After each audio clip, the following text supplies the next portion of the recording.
the type of conversations, again, courageous conversations, that we don't always feel safe engaging with everyone. So your best friends, yes, but when it comes to talking about this with the people that we work with and the staff that we work on, sometimes we can feel a little bit reserved. So 4 agreements to these courageous conversations include staying engaged, speaking our truth, but with mercy.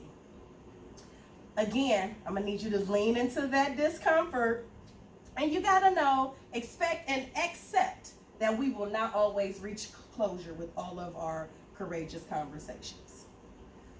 So, what can you do when you feel like you need that validation, or something intrigues you, or you feel that sense of discomfort that I keep referring to? Well, you can ask questions. You can say, does anyone agree? You can take notes. What a good idea. You can stretch your thinking. I never thought of it that way.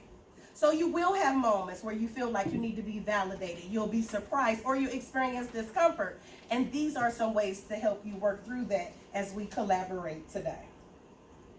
Now, let's talk a little bit about the context, which was one of the items on our agenda.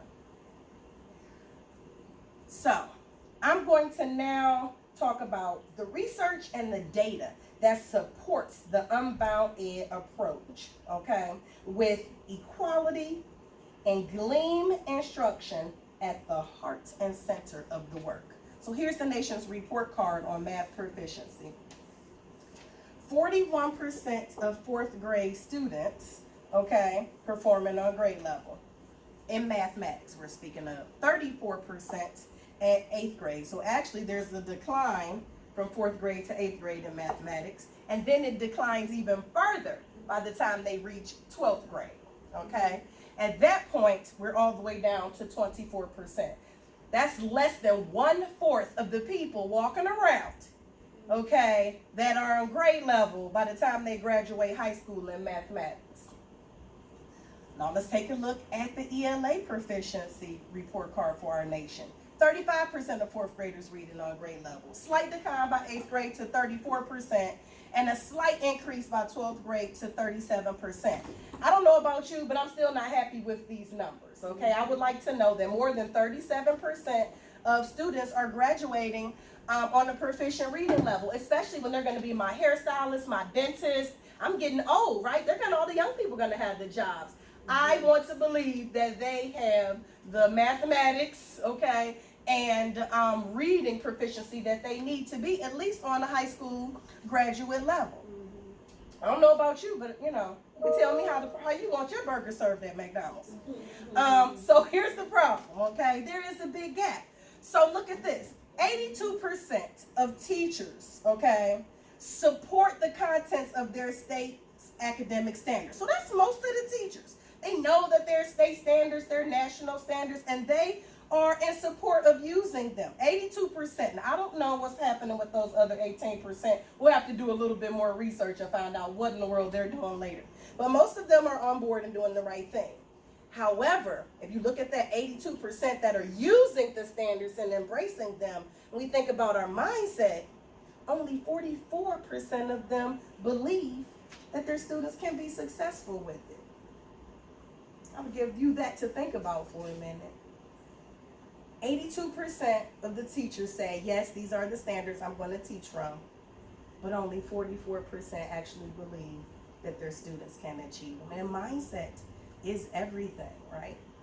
And so that's what I'm asking you to do today, is to just lean into your discomfort and see if there's anything that you could possibly do to change your mindset, just in case you happen to be one of these people with the 82 and 44%. Couldn't be you, because you're here today, right? These are other educators that are talking about lies, of course.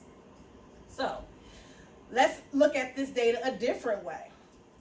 133, this is out of 200 hours of instruction, 133 hours were spent on assignments that were not grade level appropriate.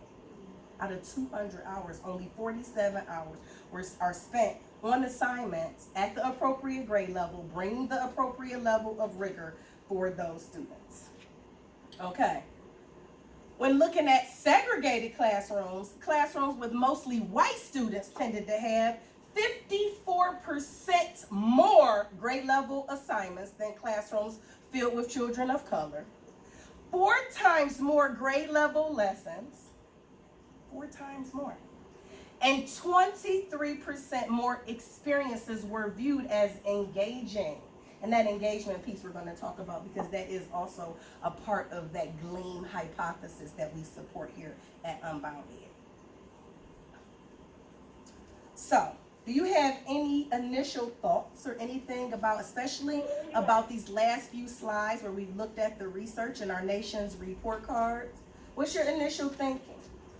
Anybody want to share any thoughts?